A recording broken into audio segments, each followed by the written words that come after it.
Hi friends, welcome to మన Bommarillu. Upcoming రివ్యూలోకి వెళ్ళిపోదాం.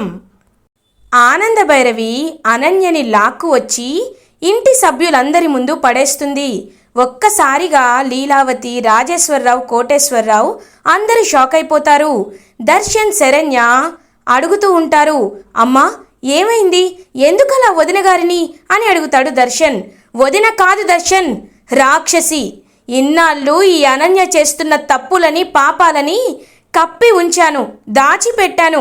ఎందుకంటే తను ఈ ఇంటి కోడలు కాబట్టి, ఈ ఇంటి కోడలి చరిత్ర ఎవరికి తెలియకుండా ఉండాలని. తెలిస్తే అక్క, బావగారు చాలా బాధపడతారని. కానీ ఇవాళ ఈ రాక్షసి మనుషులు చెయ్యలేని తెగించిన పని చేసింది. అందుకే తన బండారాన్ని బయట పెట్టాలనే అందరి ముందుకి తీసుకువచ్చాను అని అంటారు ఆనంద భైరవి. పిన్ని, ఏమంటున్నారు మీరు? ఈ అనన్య ఏం చేసింది అని అడుగుతారు రోహిత్. ఇంకా ఆనంద భైరవి జరిగిందంతా చెప్తారు. లహరిని రౌడీలని పెట్టించి మరీ తన చేత్తో చంపాలని అనన్య చూసిందని, అండ్ అది మాత్రమే కాదు, దర్శన్, శరణ్యలు విడాకులు తీసుకోవడానికి కారణమే వెనకాల ఉన్న బ్లాక్మెయిలర్తో చేతులు కలిపిన అనన్య అని, అనన్య బ్లాక్మెయిలర్ చేతులు కలిపారని, అన్ని నిజాలని ఫ్యామిలీ మెంబర్స్ అందరి ముందు చెప్తారు ఆనంద భైరవి. ఒక్కసారిగా షాక్ అయిపోతాడు రోహిత్. హే, నీకు ఇంట్లో ఉండే అధికారమే లేదు. నా వల్ల నా కుటుంబం బాధపడ్డం నాకు ఇష్టం లేదు. మర్యాదగా పో బయటికి అని చెప్పి ఇంకా మెడ పట్టుకొని గెంటేస్తాడు రోహిత్ అనన్యని.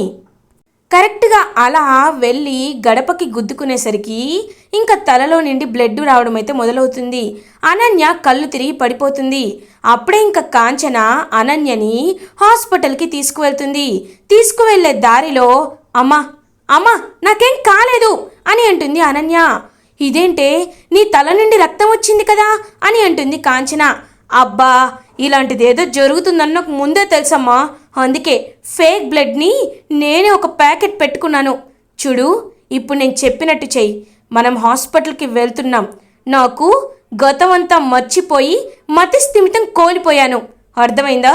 ఇంటికి వెళ్ళాక నువ్వు ఇదే చెప్పాలి అని చెప్పి ఇంకా గట్టిగా ఒక ప్లాన్ చెప్తుంది అనన్య కాంచనతో.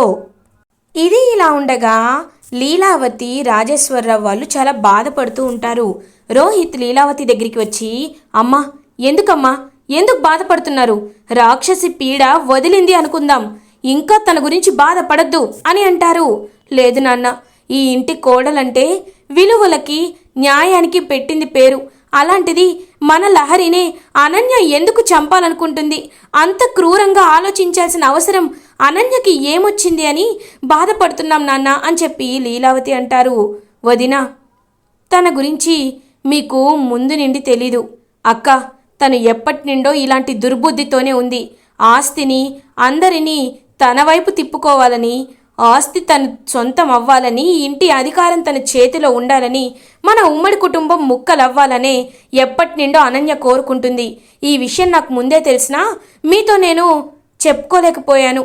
మీరు బాధపడకూడదనే చెప్పలేదక్క అని చెప్పి పాపం లీలావతి వాళ్ళని ఓదారుస్తూ ఉంటారు ఆనంద భైరవి. అదే టైంకి హాస్పిటల్లో డిశ్చార్జ్ చేసి తీసుకువస్తుంది కాంచన మళ్ళీ ఇంటికి అనన్యని. అనన్య మతిస్థిమితం కోల్పోయిన దానిలాగా ప్రవర్తిస్తూ ఉంటుంది. అనన్యను చూసి అందరూ షాక్ అవుతారు. చూసారా, మా అల్లుడు గారు తోసేయడం బట్టే తను మతిస్థిమితం కోల్పోయిందని డాక్టర్లు చెప్పారు. కావాలంటే ఈ రిపోర్ట్లు చూడండి, నా కూతురు జీవితాన్ని మీరు అన్యాయం చేశారు అని చెప్పి కావాలనే యాక్టింగ్ చేస్తూ ఉంటుంది కాంచన. అయితే మాకేం సంబంధం లేదు అని అంటాడు రోహిత్. నాన్న, అలా అనద్దు. ఇంతకు ముందంటే తను చాలా చెడ్డది, కానీ ఇప్పుడు తను గతమంతా మర్చిపోయిందంటున్నారు. తనకి ఏమీ గుర్తు లేదు అంటున్నారు. కాబట్టి అనన్యని ఇప్పటికైనా మంచిదానిలా మార్చుకుందాం. తనకి గతం గుర్తు లేదు కాబట్టి అనన్యని మన ఇంట్లోనే ఉండనిచ్చి మంచి మనిషిగా చేద్దామని లీలావతి పాపం జాలిపడి అనన్యని ఇంట్లో ఉండనిస్తారు. ఇది ఇలా ఉండగా దర్శన్ చాలా ముభావంగా ఉంటారు. దర్శన్ దగ్గరికి శరణ్య వస్తుంది. ఏవండి, మీకు ఒక విషయం తెలుసా? లహరిని బ్లాక్మెయిల్ చేసిన వ్యక్తి ప్రకాష్ని అత్తయ్య గారు పోలీస్ స్టేషన్లో పెట్టించారంట, అరెస్ట్ చేయించారంట అని అంటుంది శరణ్య. కానీ దర్శన్ ఏమీ మాట్లాడకుండా సైలెంట్గా అక్కడి నుండి వెళ్ళిపోతూ ఉంటారు. దర్శన్ ఆగు నాన్న అని అంటారు ఆనందభైరవి. దర్శన్ ఆగిపోతాడు. నాన్న దర్శన్ రా నాన్న రా అని చెప్పి ఇద్దరిని కలిపి కూర్చోబెట్టి, చూడు నాన్న దర్శన్, శరణ్య విచిత్రంగా ప్రవర్తించడం, నీపై పెద్ద పెద్ద నిందలు వేయడం, నిన్ను అన్ని దురుసు మాటలు అనడం, వీటన్నిటికీ కారణం ఏంటో నేను తెలుసుకున్నాను. నాకు తెలిసింది. శరణ్య, నువ్వు లహరి జీవితం బాగుపడాలనే కదా దర్శన్తో కటువుగా ప్రవర్తించావు, విడాకులు కోరుకున్నావు అని అంటారు ఆనందభైరవి. అత్తయ్య గారు అంటే అని అంటుంది. వెంటనే శరణ్య చేయి తన తలపై పెట్టుకొని, నాపై ఒట్టేసి చెప్పు, నిజం చెప్పు అని అడుగుతారు ఆనందభైరవి. ఇంకా పాపం శరణ్య, అవునత్తయ్య గారు, లహరిని బ్లాక్మెయిలర్ మా విడాకులు కావాలి అని అడిగారంట కదా, తను ఆ విషయం నాకు చెప్పింది. అందుకే తన జీవితం, లహరి జీవితం బాగుండాలనే నేను దర్శన్ గారిపై కటువుగా మాట్లాడాను. దర్శన్ గారి నుండి డివోర్స్ని కోరుకున్నాను, అంతే తప్ప ఆయనపై నాకు ప్రేమ లేక కాదు అని పాపం మొత్తం తన మనసులో ఉన్నదంతా చెప్పేస్తుంది శరణ్య. అదంతా విన్న దర్శన్ పాపం హ్యాపీగా ఫీల్ అవుతాడు. చూసావా నాన్న దర్శన్, చూసావా, ఎప్పటికప్పుడు మనం తన్ని అపార్థం చేసుకుంటూనే ఉంటాం, కానీ శరణ్య మనసులో ఎదుటి వాళ్ళ జీవితం బాగుపడాలనే కోరుకుంటుంది, కానీ తెలిసి ఎవరిని బాధ పెట్టాలి అనుకోదు. అది నాన్న శరణ్య అంటే అని అంటారు ఆనందభైరవి. ఇంకా ఆనందభైరవి చేతులు పట్టుకుంటాడనమాట దర్శన్. అమ్మా, నువ్వు శరణ్యని నాకు ఇచ్చి పెళ్లి చేస్తే నా మాటని పట్టించుకోవట్లేదు అనుకున్నాను, నన్ను బాధ పెడుతున్నావు, నీ ఈగో కోసమే సమీరని వద్దని తనకిచ్చి పెళ్లి చేశావు అనుకున్నాను, కానీ నా జీవితంలో బంగారు బాట వేయడానికి దేవత లాంటి శరణ్యని నాకు ఇచ్చి పెళ్లి చేశావని నాకు అర్థమైంది. థ్యాంక్ యూ అమ్మా అని పాపం దర్శన్ చేతులు పట్టుకొని థ్యాంక్స్ చెప్తూ ఉంటారు ఆనందభైరవికి. ఇంకా దర్శన్ శరణ్య ఇద్దరిని ఒకేసారి హక్ చేసుకుంటారు ఆనందభైరవి.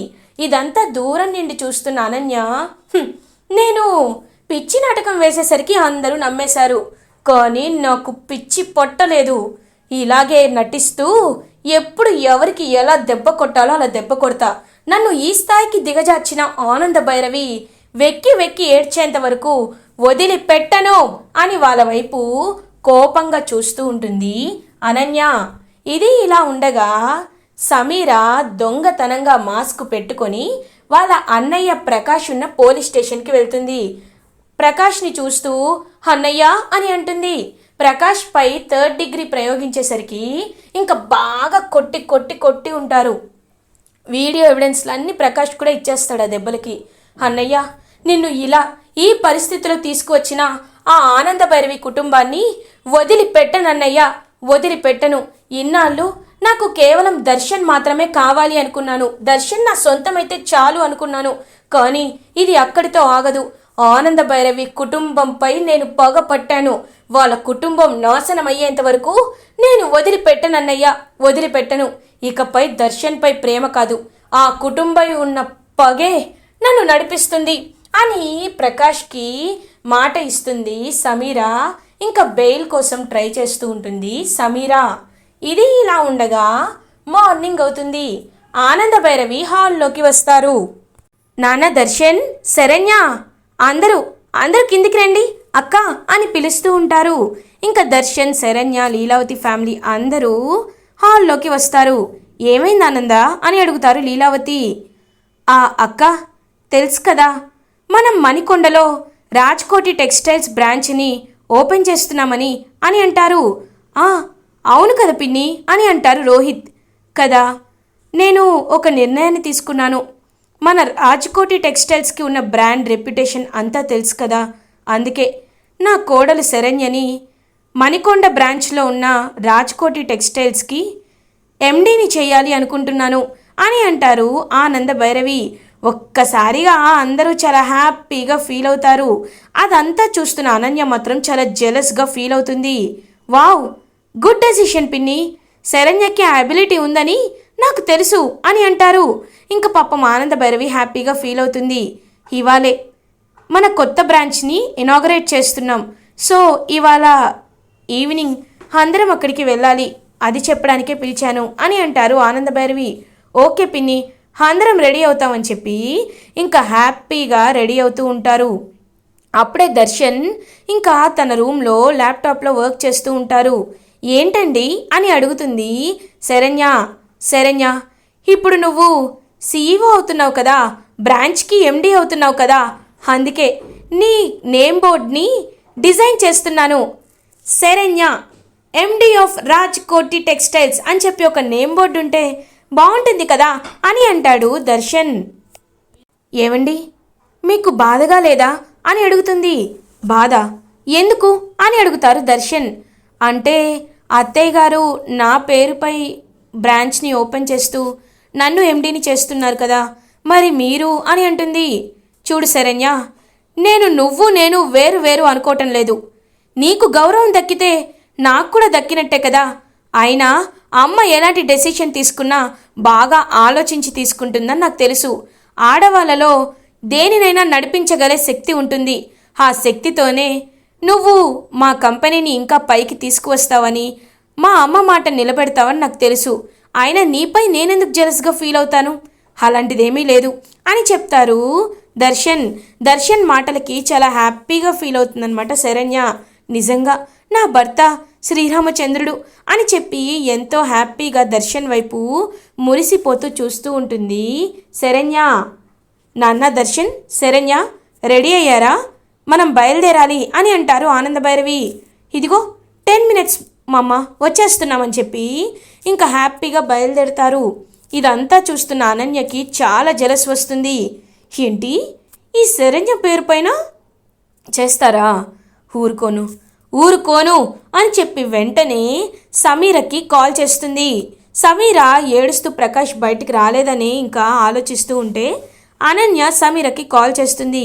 హలో అనన్య అని అంటుంది. హలో సమీరా, నీకు ఒక ముఖ్యమైన ఇన్ఫర్మేషన్ చెప్పడానికే కాల్ చేశాను. ఇవాళ మణికొండలో రాజ్కోటి టెక్స్టైల్స్ బ్రాంచ్ ఓపెన్ చేస్తున్నారు. దానికి ఎండీగా శరణ్యనే అత్తయ్య గారు డిసైడ్ చేశారు. కాబట్టే చెప్తున్నాను, వాళ్ళు బ్రతకూడదు, అందరూ పైకి పోవాలి అని అంటుంది అనన్య. అంటే ఇప్పుడు మేము ఇక్కడ ఏడుస్తూ బాధపడుతుంటే వీళ్ళేమో సంతోషంగా ఉంటారా? చెప్తా నా దగ్గర ఒక ఐడియా ఉంది.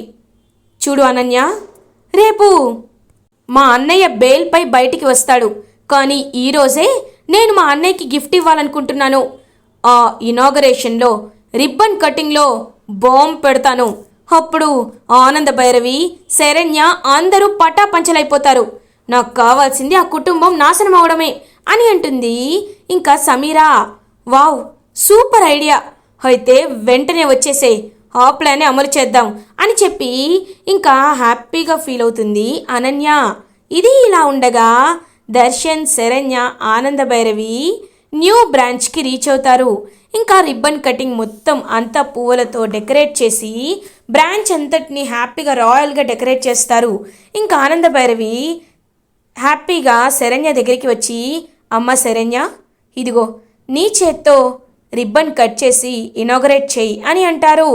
లేదత్తయ్య గారు, మాకు ఆదర్శమే మీరు, మా ఇన్స్పిరేషనే మీరు. అలాంటిది మీ చేత్తో ఈ బ్రాంచ్ని ఇనాగరేట్ చేస్తే అది మీలాగే ఇంకా పైకి ఎదుగుతూ అందరి మన్ననలు పొందుతుంది. మీరే కట్ చేయండి అని అంటుంది శరణ్య. అవునమ్మా, నువ్వే కట్ చేయని అంటాడు దర్శన్. ఇంకా తన చేత్తో బ్రాంచ్ని ఇనాగరేట్ చేస్తారు ఆనంద భైరవి. ఇప్పుడు బాంబు పేలుతుంది అని అనన్య అలా చూస్తూ ఉంటుంది. రోహిత్ అనన్య వైపు చూసేసరికి బొమ్మలు అని చెప్పి బొమ్మలతో ఆడుకుంటున్నట్టు పిచ్చిదానిలా నటిస్తూ ఉంటుంది. ఇంకా రోహిత్ తన్ని చూడకుండా మొహం తిప్పుకొని వీళ్ళ ఇనాగరేషన్ని చూస్తూ ఉంటారు. ఇప్పుడు బాంబు పేలాలే, ఏమైంది అని చెప్పి చుట్టూ చూస్తూ ఉంటుంది. వెంటనే శరణ్య ఇంక పాపం హ్యాపీగా అడుగు పెట్టి దేవుడి ఫోటోకి దేవుళ్ళకి పూజ చేసి తన చేత్తో దీపాన్ని వెలిగిస్తుంది. ఇంకలా షాప్ ఓపెన్ అయింది కాబట్టి కస్టమర్స్ కూడా వస్తూ ఉంటారు. ఇదంతా చూసి అనన్య, ఇదేంటి బాంబు పేలుతుందని ఆ సమీర చెప్పింది, పేల్లేదు అని చెప్పి ఇంకా షాప్ బ్యాక్ సైడ్కి వెళ్తారు. వెళ్ళి సమీరని కలుస్తుంది. సమీర, ఏంటి ప్లాన్ పక్కాగా వేశాం కదా, మరి బాంబ్ బ్లాస్ట్ అవ్వలేదేంటి అని అంటుంది అనన్య. నాకు అదే అర్థం కావట్లేదు. ఏమై ఉంటుంది అని చెప్పి సమీర వెళ్ళి బాంబ్ చెక్ చేసేసరికి అక్కడ వైర్స్ అన్నీ కట్ అయిపోయి ఉంటాయి.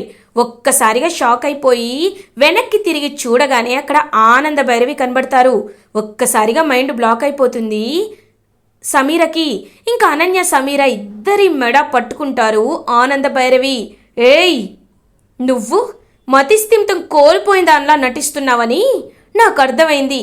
నువ్వు నా కుటుంబాన్ని నాశనం చేయాలనుకుంటావే, మీ ఇద్దరి సంగతి ఇలా కాదు అని చెప్పి గట్టిగా మెడ పట్టుకొని ఇద్దరి చెంపపై కొట్టి, నా కుటుంబం జోలికి వస్తే ఇక్కడ ఒక ఆదిపరాశక్తి లాంటి నమ్మకం ఉందని మర్చిపోయారా?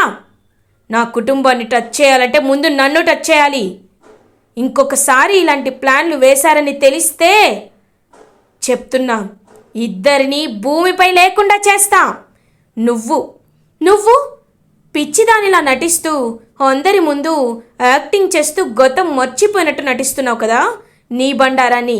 ఏయ్, దర్శన్ ముందు నటిస్తున్న నీ బండారాన్ని, ఇద్దరి బండారాన్ని బయట పెట్టి ఇద్దరికీ భూమిపై నూకలు లేకుండా చేస్తా, గుర్తుపెట్టుకోండి అని గట్టిగా వార్నింగ్ ఇచ్చి అక్కడి నుండి వెళ్ళిపోతారు ఆనంద భైరవి.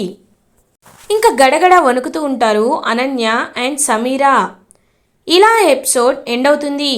ఫర్దర్ ఎపిసోడ్ రివ్యూస్ ముందుగా మీకు కావాలి అనుకుంటే మా ఛానల్ని సబ్స్క్రైబ్ చేసుకోండి. Thanks for watching.